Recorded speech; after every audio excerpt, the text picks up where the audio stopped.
So my friend, and here has one adjustment. It is this sealing mold. Okay, you according to your fabric width. Okay, the material fabric width. Sometimes the fabric only to this place. Okay, and you need to seal this part. You can adjust this sealing mold here has a screw, and in this part also has one screw.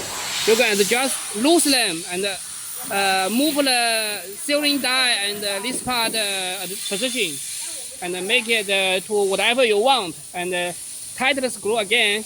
Then you can fix the sealing die. And also once you fix this part sealing die, you move this part, the ultrasonic, by loose the bottom screw to adjust the ultrasonic horn position to the accordant way position. Make it you see and fix it.